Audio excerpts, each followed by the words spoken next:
Hello and welcome back to the New Player's Guide. I'm Loudguns, and today we're going to see if we can't find some gainful employment in the verse. We'll look at some ways to spend our hard-earned cash as well that aren't food-based. But if you've just arrived here and you're keen to learn some of the basics, then head back to episode 1 of this guide where we covered that off.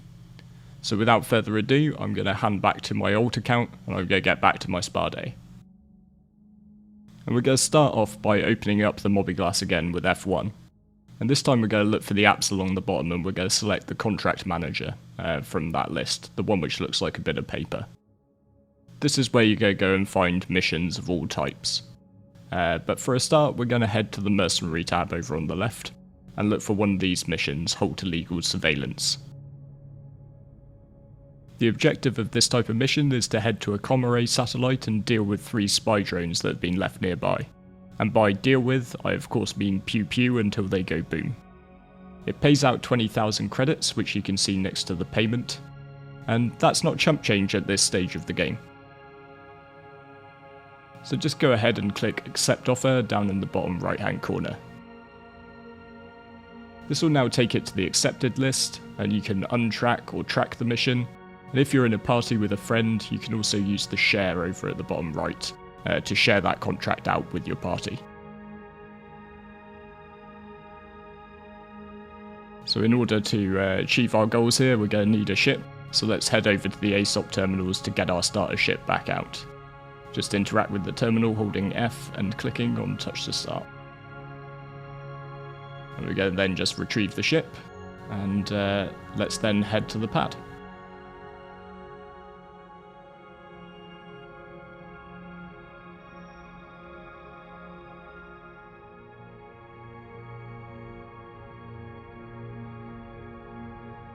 So the elevator is a really good time to check and see if you remembered to put your helmet on, since hard vacuum is apparently quite bad for the human body.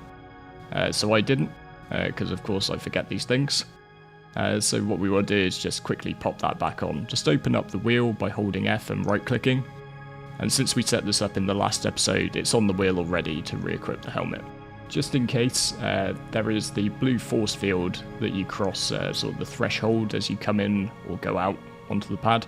That's your last chance basically, so after you cross through that, you're officially in space and there's 0 oxygen. So let's jump in the Aurora and get going. Interact and hit the enter ship. Allow the animation to go through.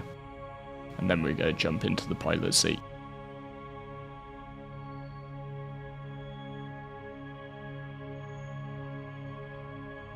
You'll notice that last time I sort of told you to turn off the thrusters with I.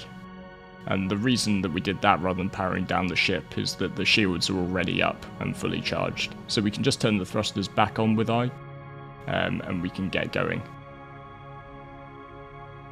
So the mission's going to show up on the HUD, so you can sort of follow that blue square with the arrow next to it, and you'll see that we've got to head towards Magda.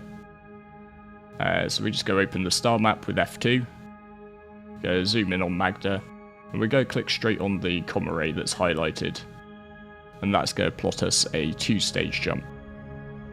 So first we're going to head to the moon, and then we're going to move on towards the com array. So you just stay aligned with whatever you're spooling and calibrating towards, and then just hold the B, your quantum jump button again, to get the QT jump to activate. And these trips to these moons, sort of from the planet, they're nice and quick ones. Doesn't take you too long, just basically a little hop, skip and a jump. So once we arrive here, we've then automatically got the next jump lined up to take us to the com array. There's no need to press B again, you don't need to clear your jump to make these dual stage jumps. First we're going to need to find these 3 monitors. So we let out a ping there with tab, and you'll see some dots appear in sort of a bubble formation. This indicates that there's something in that general area. Keep in mind that you're on a clock, but only from the point that you actually start damaging the probes. And the bad guys are going to start to show up as soon as you do as well, so that's going to make your life harder. So my Recommendations, or particularly when you're starting out, is to locate where all of these drones are before you fire a shot. So there's one, and you just lock the target by pressing T. If you want to clear a lock that you've got, just hold Alt and press T again. You'll get a warning about restricted area, but you can override this by just driving in a bit closer to the satellite itself, and that will trigger the arrival objective part. And that will mean that the restricted area will disappear while you're on the job. You want to be a bit careful about what I've been doing to this point, because if you stay in the restricted area without triggering that part for too long, then the comm array itself might start firing missiles at you. But there we go, sort of objective complete, go to the comm array, and then we're officially legally allowed to be here. So I'm just coming up on the third of the probes. And with that located, we can start actually dealing with these. So we want to get in nice and close, particularly for the first one, because we're under no pressure at the moment. So about 1.5 kilometers is good effective range for these laser repeaters we've got equipped. T will target, and then holding down the left mouse button is going to fire your guns. Repeaters have a limited amount of shots before they need to recharge, but as long as you have power, they'll continue to do so indefinitely, so in between, just allow them to charge back up. So that's one down, so we'll go on to the next one. Just be aware that the bad guys are now going to start turning up, so we don't want to just sit still firing at this thing this time. You always just want to keep some movement in. But don't worry, you probably won't have to deal with any of the enemy ships which turn up, you can just keep your focus on just the comm arrays themselves. So this time as we come in, we're just going to keep circling round the probe, just by applying some strafe, so that's sort of D on my keyboard at the moment. So since there's now movement involved though, you'll have the leading pip, which will indicate where you need to place your crosshair in order for the shots you're firing to hit the target. Just take your time and don't rush, try your best not to waste energy from your guns with any missed shots. If you find yourself drifting off target, just release that trigger until your crosshair's back on the pip, and then resume firing. So now we're going to head towards the third of these, and we've got 3.5 minutes left out of 5, so you can sort of see that as long as you know where the probes are when you start, this isn't really too hard a time management thing to be dealing with. You can keep an eye out for the bad guys on your radar, so just behind you and to the front we've got targets if you look down at the radar that's currently in the centre of my console. And that also provides you with an idea of whether they're coming from below or above as well. So just as with all space sims, you've got to think about the whole 3D environment, and that people could be approaching you from really any direction. But basically, as soon as we've got this third drone down, we're going to be looking to make a quick exit. Don't do any more than they paid you to do. No need to be a hero here. So as soon as that's dropped, just press B to bring up your quantum drive. Don't worry about going to the star map or anything. You're just looking for really any point to get out. And if you get a missile coming at you like that, just press H to drop a flare and get away from it. But there we've got a jump point lined up, and we just made a quick jump away. And congratulations, we're now officially 20k richer. So I'd recommend that you take some time getting used to things at this point. I'd personally run a few of these missions and build your bank account up a little bit. But one thing that might help you out with this is upgrading your ship's firepower. So we will open the star map up with F2, and then we're going to zoom in on Hurston. And look out when you get a bit closer in for the prominent circle within a circle. So that's Lorville, and that's how major LZs will appear on the star map.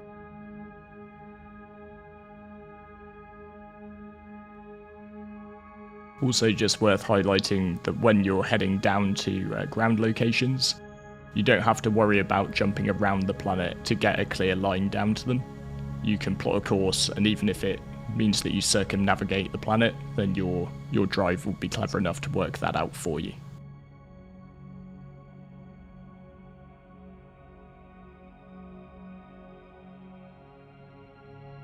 Sometimes the spaceports can be a little bit difficult to find as you're coming into them, particularly if you're a new player. But in Hurston, just keep that large slope building to the one side, look down at the foot of it, and you'll see these signs in blue for Tisa Spaceport. Keep heading towards them and just call the ATC when you get the message, and they'll assign you a hangar to land in.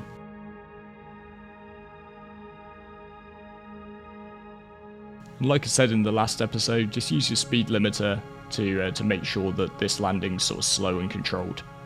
Better to have a slow landing than to have a quick fiery landing. And once you're down, just switch off your engines and then hop out of the seat by holding Y.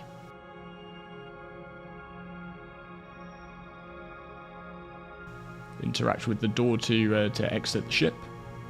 Sometimes it can be a bit quicker to just open the door in an Aurora and run out, and you can sort of cancel that animation.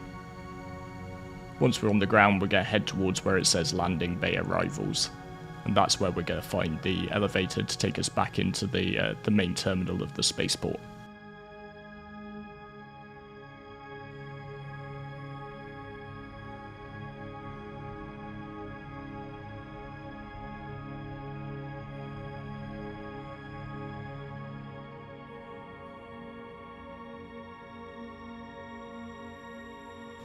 So since we're going to make some modifications for our ship, we're going to want to store it so that we can do that. So just head over to the ASOC terminals. And apparently, as two eagle-eyed viewers commented in the last episode, that's a garage door, not a floppy disk. So it's not just new players who learn some stuff during these guides. Sometimes it's me as well. Just head down the stairs and back through the customs area. Like I say, always smile and wave at the guards, because they're pretty heavily armed, so it pays to be nice to them. We're going to make our way back to the metro, but this time, rather than heading to the metro centre, we're going to look for the green line to the central business district. And it turns out we've been pretty lucky with the train timings this guide, so that's always good. At the Lawville Central Business District, we're going to run up the stairs, flanked by two golden statues of Archibald Hurston. Good old Archie's line, "The workers must be taught excellence by their betters," really sums up the Hurston family ethos. But how did they get wealthy enough to afford an entire planet, I hear you ask? Well, they sold guns. An awful lot of guns.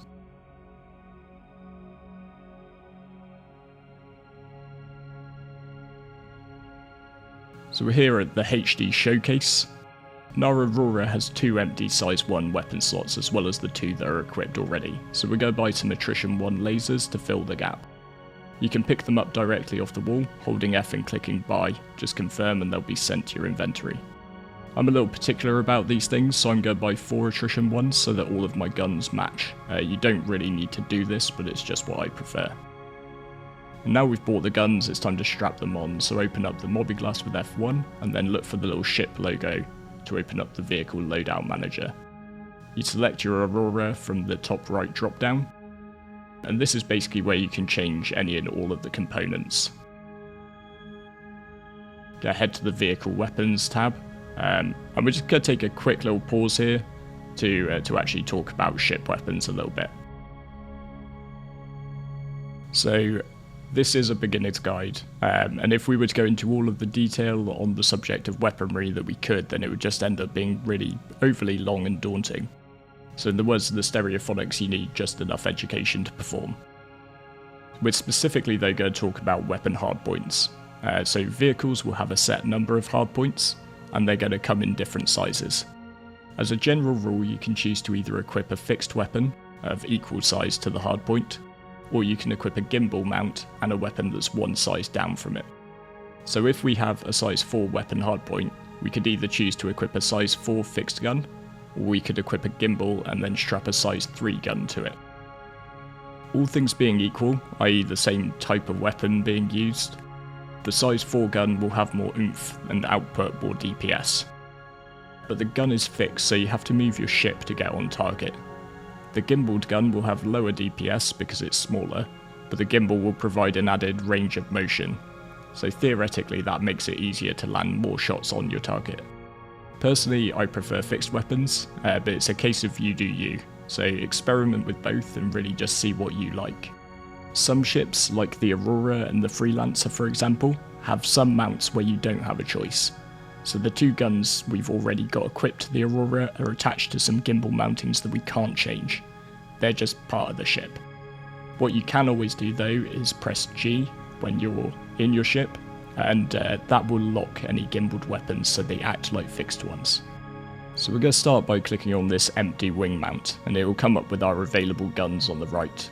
You just click on the attrition 1 repeater to equip that, and just be aware that the yellow sort of marker next to the mount indicates that you've got unsaved changes. So once you've equipped all the guns you want to, click the save changes and equip, and just give it a second to make sure that those yellow warning signs go. And as we can see, 4 guns are better than 2. So by default, your guns are going to be split into 2 fire groups, so to fire all of your guns simultaneously you'll need to hold both left and right mouse buttons at the same time. There is a downside to equipping more energy weapons like these laser repeaters. You still have the same power limitations within your ship, so if you've got 4 guns attached, you're going to have less shots before you need to recharge than if you had 2 equipped. However, if you work on your trigger discipline and fire only when you've got a clean shot, you'll output more DPS in that window and reduce your time to kill. And one other thing I just want to flag while we're here is an issue you might face while you're doing these satellite missions. If we take a look up to the top right corner of the screen, we'll see a new icon over here on the right. And this one means that we're currently being quantum dampened and are prevented from using our QT drive to make that swift exit. And this is caused by one of the bad guys flying an RSI Mantis. So the Mantis is specially designed to pull people out of quantum travel with its quantum snare, and then keep them there with the quantum dampening. So you can see this information if you've got them targeted on this MFD display here. So we don't have a choice here between fight or flight. We're going to have to deal with at least this Mantis before we can make that exit. We don't though need to worry about anybody else. So the principles of fighting ships are not all that different to the ones of fighting the probes. So the only difference is that the enemy's going to move as well as us. Just focus on your trigger discipline here and really try and only fire when you've got those crosshairs over that leading pip. And just always keep yourself moving while you're fighting, because if you stay still then you're going to find yourself dead pretty quickly. But once that Mantis is gone, you should be able to drive a little further away and make an exit. So now you're no longer totally poor, it's time to start dressing for success. Just to be clear, you might not actually want to upgrade your noob suit default outfit at the moment, because if you do blow up you'll lose any weapons and armour that you've got equipped. But I just want an excuse to show you how to plot a longer jump and buy and equip armours with personal weapons. So we're going to go shopping over near Crusader, which is a much longer jump than what we've done before, but just same principle. Star map with F2, find Crusader, left click, and then set route. And then get yourself lined up with the target, wait for it to calibrate, and hold down B when it's ready. Your starter ship will be able to make this jump all in one. In fact, it would probably do about 2 sort of this trip back and forth on 1 tank of fuel. But what it's not going to do is do it quickly, so this is a great time to make a cup of tea, but I'll use the magic of video editing. But make sure you put down your mug as Crusader starts to fill your windscreen, because I want you to make an emergency stop. So as soon as you see a message appear in the top of your screen that says you've entered Crusader's jurisdiction, you're going to hold down B to cut your jump early and pull yourself out of quantum travel. This can just save you some time and hassle, as sometimes if you go all the way into the planet, you could struggle to find a visible OM point to jump to, particularly on a planet as big as Crusader. This can also, if your ultimate destination were to be a moon like Daymar here, you just have to get within the planetary system and then you can plot that jump, so it can save you that a bit of time. But we want to head towards Port Olisar, the low orbital around Crusader.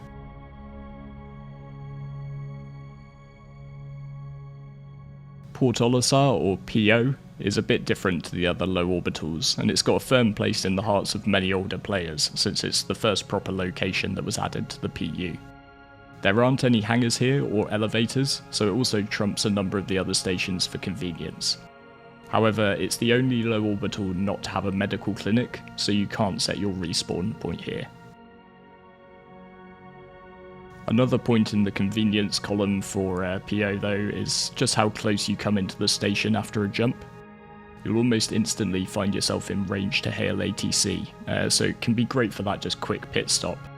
You know, if you're out and you just need to hit a shop for a bottle of water or something, then PO would definitely be my choice. So just get ATC called and get assigned that landing pad, and then you're gonna make your way there. Just be a bit careful of the rings, they do rotate. I think it's sort of a new player rite of passage to take off or land at PO at some point and fly directly into one of the rings and blow up. So you have officially been warned.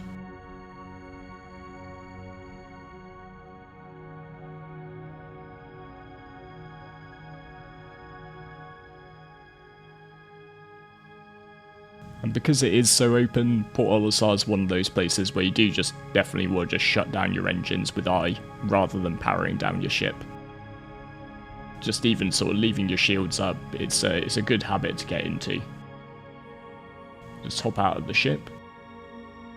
And really this is one of those moments where, particularly when you're first playing the game, don't just sort of head down, run everywhere. Take a bit of time to actually sort of appreciate some of the views, the scale of the game. It's one of the things which still blows my mind. But when you're ready, head down into the tunnels, which will take you to the station entrance. The entrances here are a bit different. They're sort of an airlock, so you just got to interact with the first door to get it opened up. And then come over to this pad at the side and hit cycle. You'll close the door behind you and open the one in front of you into the station. So the gun store's immediately on our left, but I think we'll focus on getting ourselves equipped with some armour first. So we'll head into the armour shop, Garrity Defence. And here you're going to find a range of armours, so you can take a look around and see what look you might like. We'll talk in a future episode of this guide about the different types of armour and why you might want to buy one over the other. For now, I just want to focus on sort of actually buying armours, putting them on. So this is pure rule of cool.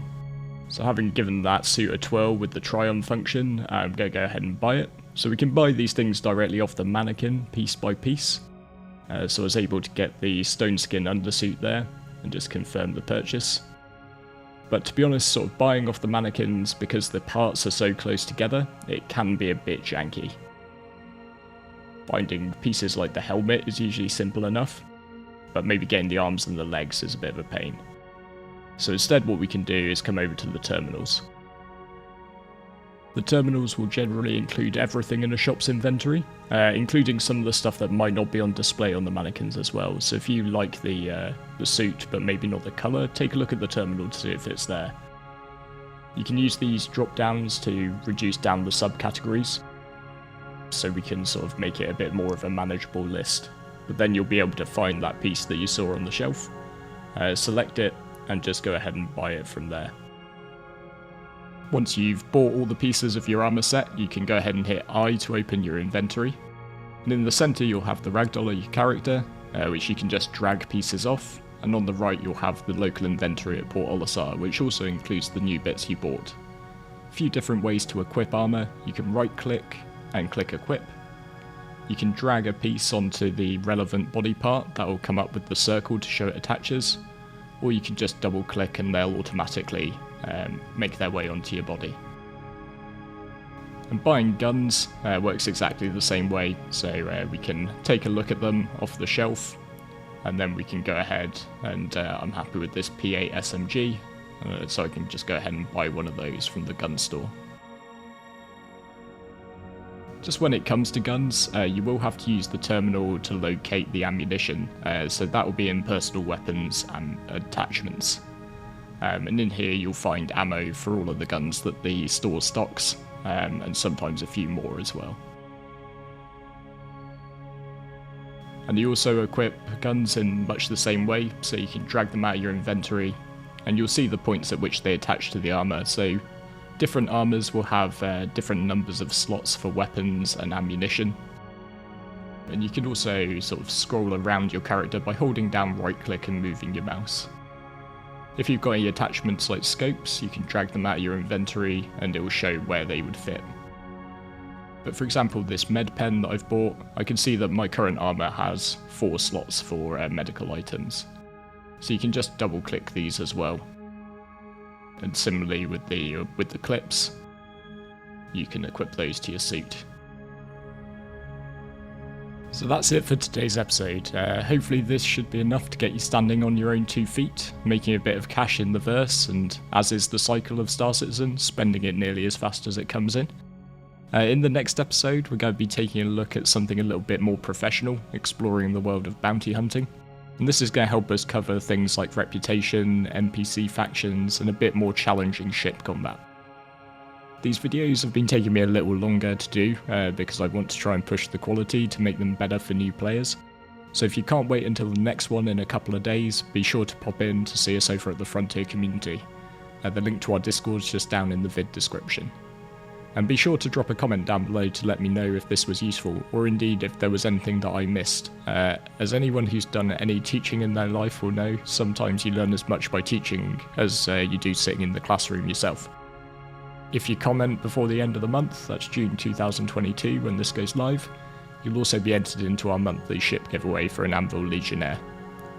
And with all that said though, thank you very much for watching all the way to the end, and I look forward to seeing you next time.